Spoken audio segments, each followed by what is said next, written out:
हिडिंबा पांडव कुल की सबसे पहले बनने वाली वधू थी। लाक्षागृह यानी लाह के बने घर को जब दुर्योधन एवं मामा शकुनी की योजना के अनुसार जलाया गया, तब पांचों पांडव अपनी माता कुंती समेत उसी भवन में थे। इन सभी की हत्या करने हेतु ऐसा किया गया था। अपनी सामर्थ्य एवं दैविक कृपा से वो वहां से बच निकले और वेश बदल कर रहने लगे। इसी क्रम में वे एक जंगल में पहुंच गए। रात अंधेरी थी और जंगल घना था। जमीन पर बड़े बड़े झाड़ उगे हुए थे, जिसके कारण चलना मुश्किल हो गया था। तब धर्मराज युधिष्ठिर ने भीम से उन सभी को ले जाने का अनुरोध किया। भीम ने अपनी शक्ति का परिचय देते हुए अपनी माता सहित अपने चारों भाइयों को उठाकर चलना प्रारंभ किया। जब वे वन में ऐसे स्थान पर पहुंच गए जहां धरती समतल और कोमल घासों से ढकी थी, तब वहां भीम ने सबको धरती पर उतारा और सब भाइयों ने मिलकर सोने के लिए व्यवस्था की। पांचों भाई बारी बारी जग कर अपने सोते हुए परिवार की रक्षा करते थे।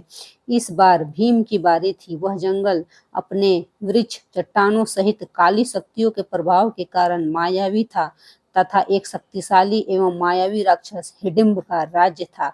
जंगल में आने वाला कोई भी मानव इस मायावी स्थान से निकल नहीं पाता था, अपितु राक्षसों का आहार बन जाता था। इन राक्षसों की घ्राण यानी सूंघने की शक्ति बड़ी तेज थी। जंगल में मानव के प्रवेश को तुरंत भांप लेते थे। जब राक्षस राज हिडिंब को इन मनुष्यों के आने का पता चला, तो वह मानव मांस खाने के लिए ललायित हो उठा। उसने अपनी बहन हिडिंबा को उन मनुष्यों को उसके सामने प्रस्तुत करने का आदेश दिया। हिडिंबा पांडवों के समीप जा पहुंची। भीम को देख हिडिंबा मोहित हो गई। वे सोचने लगी, एक शक्तिशाली पुरुष जिसका हृदय इतना कोमल है कि अपने परिवार की सुरक्षा प्रदान कर रहा है, उससे अच्छा जीवन साथी और कौन हो सकता है। मैं धन्य हूँ यदि वह मेरे पति बने। फिर उसे अपने क्रूर भाई की आज्ञा का स्मरण आया।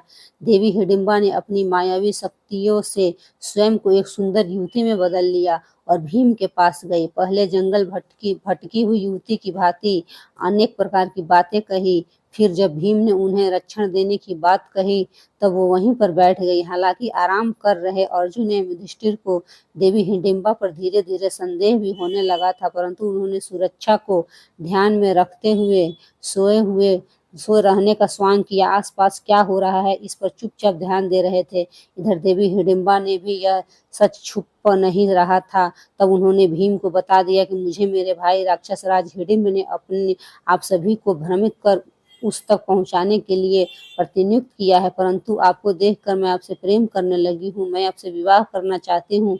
मैं आप सभी को यहाँ से बाहर निकलने का रास्ता आपको बता देती हूँ। मेरा भाई हिडिंब बहुत ही पराक्रमी, मायावी और क्रूर है। उसके आने से पहले आप लोग सुरक्षित स्थान पर चलिए। भीम ने उत्तर देते हुए कहा, देवी मैं आपको नहीं जानता, परंतु आपको इतना बता दूं कि हम पांचों भाई क्षमता में किसी से कम नहीं है। मैं वृकोदर किसी भी राक्षस को समाप्त करने में सक्षम हूँ, इसलिए मुझे इनकी निद्रा भंग करने की आवश्यकता नहीं है। अब ध्यान से उन महान मनुष्यों को देखिए। वे धर्मराज मेरे बड़े भाई हैं। उनकी अभी शादी नहीं हुई है। मैं अभी किस प्रकार विवाह कर सकता हूँ। चर्चा चल ही रही थी कि राक्षस राज हिडिंब वहां पहुंच गया। अपनी बहन को ऐसे विभूषित देख वह क्रोध से भर गया।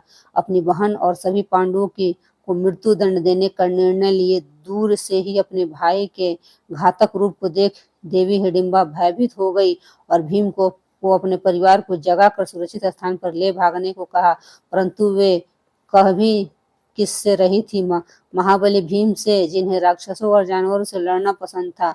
भीम ने हिडिंबा से कहा, यह याचना अनुचित है।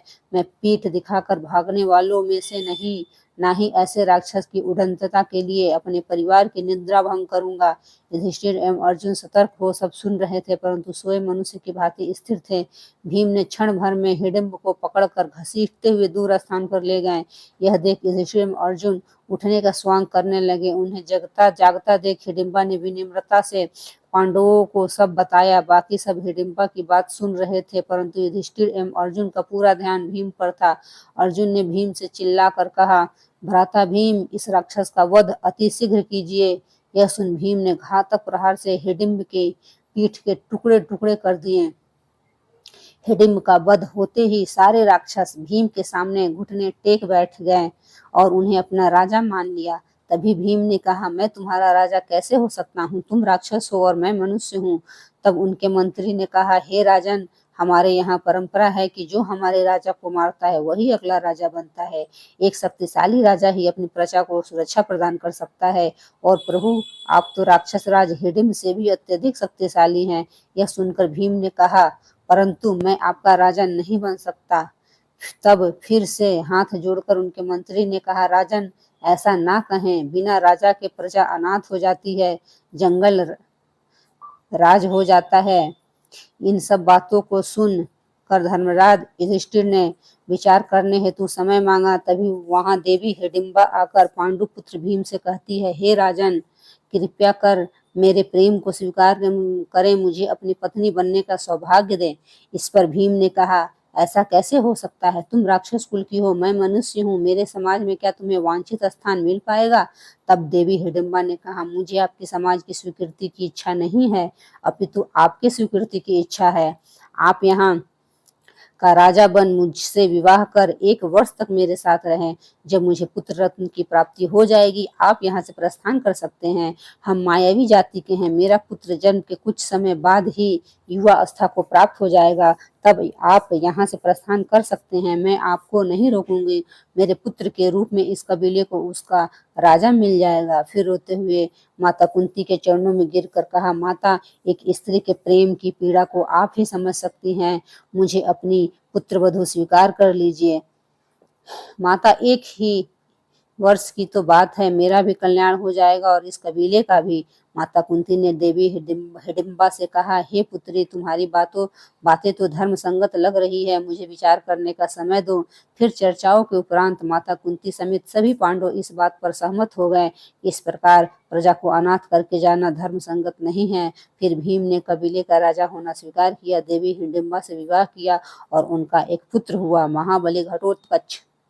मायावी राक्षस होने के कारण जन्म के कुछ समय उपरांत ही घटोत्कच युवा हो गए और अपने पिता भीम, अपनी पितामही देवी कुंती सहित अपने सभी काकाओं को दंडवत प्रणाम किया और उन्हें वचन दिया कि जब भी पांडवों को उनकी आवश्यकता पड़ेगी, वह केवल स्मरण मात्र से वहां उपस्थित हो जाएंगे। देवी हिडिंबा ने भी अपने वचन अनुसार अपने पति भीम, उनके भाइयों तथा उनकी माता देवी कुंती को विदा किया। नमस्कार दोस्तों, अगर कहानी अच्छी लगी हो तो एक लाइक जरूर करें। धन्यवाद।